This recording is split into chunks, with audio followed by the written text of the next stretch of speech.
Oh, you forgot that we did these, didn't you? Today, we are going over a really great draft story, and this popped up yesterday. You could say it's quite the kicker, especially if you're a fan of Eastern Canadian NHL teams.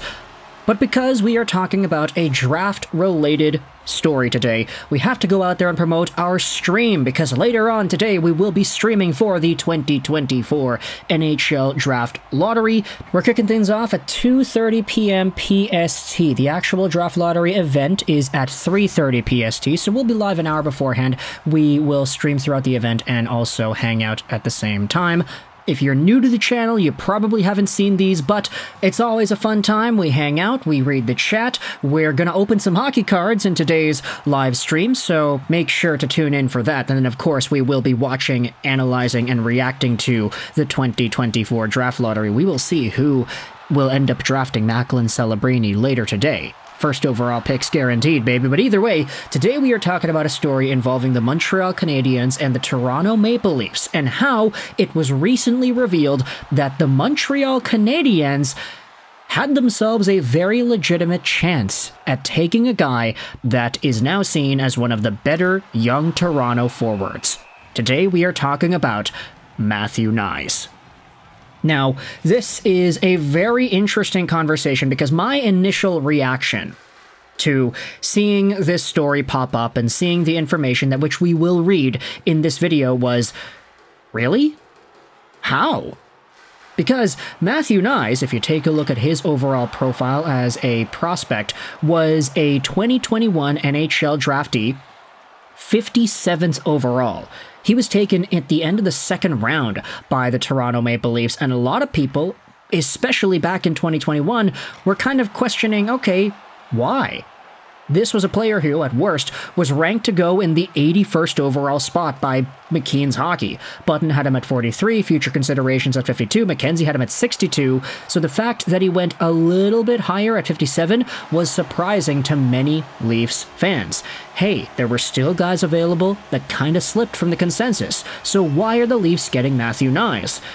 Now, to Knies' credit, ever since getting drafted out of the Tri-City Storm in the USHL, he really exploded in terms of his progression and development immediately afterwards. He was a part of the Golden Gopher system for 2 years where he was an over point per game guy. He became so dominant, and a lot of Leafs fans started saying, okay, wait a minute, no, that's a really great pick. Thank you, Kyle Dubas, for drafting Matthew Knies, since he's now an NCAA stud. And even when Dubas was gone, you saw Matthew Knies play for the Toronto Maple Leafs. He had 4 points in 7 games last year in relief, and this season he had himself 3 points in 7 games against the Boston Bruins. He also had 35 points in 80 games played as a rookie this season, which is really good when you consider the talent level that is on the Maple Leafs, the role that Knies plays. While sure, his role on the team was more or less a Michael Bunting replacement, and while he did not have the same offensive production that Michael Bunting did, Knies had an element of swagger to his youth that made him a much more projectable player into the long term, especially since he is only on his ELC. Michael Bunting was a lot older, he kind of was more or less already what he was. Matthew Knies still has a lot of potential to grow and get better, etc., etc., etc. But what if I told you that all the positives that we are seeing out of the Toronto Maple Leafs and Matthew Knies, and believe me, there aren't many positives to go on with the Maple Leafs at this point, but Matthew Knies has been one of them, there actually was an opportunity for the Canadiens to get involved instead. Take a look at this piece made by TVA Sports from yesterday. The Montreal Canadiens had decided between Logan Mailloux and Knies. This article will be linked in the description if you want to go ahead and read it, but translated from French into English, it says this, that the Montreal Canadiens could have avoided significant controversy in the 2021 draft if they had drafted a player behind Logan Mailloux on their roster. Now, as most people remember, when Logan Mailloux was drafted by the Montreal Canadiens in the 2021 draft, it was a really controversial pick. Not because Mailloux was necessarily the worst player on the board, but because of his very controversial past. We'll leave it at that. We don't need to dive too much deeper into it because I feel like it's not appropriate for this video, but the thesis of this TVA Sports article talks about how the Canadiens could have avoided all the backlash if they had just skipped over their number 1 and went to their number 2. According to information reported by journalist Marc-Antoine Gaudin in an episode of the Radio Canada podcast Telmont Hockey, Matthew Knies was a player who interested Trevor Timmins and his scouting staff. He's a guy that the Montreal Canadiens had on their radar when they chose Logan Mailloux, revealed Gaudin. According to our information, if it wasn't Logan, it was Knies next. And this is wild to me, because Matthew Knies, in reality, was taken 57th overall, and even then he was seen as somewhat of a reach. Leafs fans, prospect fans, analysts all around were saying, okay, why did the Leafs draft this dude? I mean, it's their first pick of the entire draft. They don't have themselves much to work off of here, and they end up going with Matthew Knies at 57th overall. There are a bunch of other dudes that were available that slipped. You had Colton Dach, Oliver Kapanen, Stanislav Svozil, a few other guys that were available, but you went with this USHL dude? Really? Why?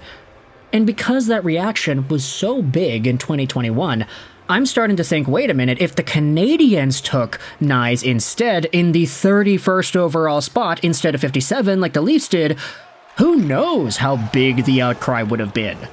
It wouldn't have been as damning as what we had seen in reality with the Logan Mailloux draft pick, questioning Marc Bergevin's overall ethical compass as a human being and everything in between, but it would have made for some very weird conversations. Hey, the Habs are reaching here. They used their first-round pick in a year where they went to the Stanley Cup final and completely blowing it on a guy that was projected to be a third-round player. Why are they doing this?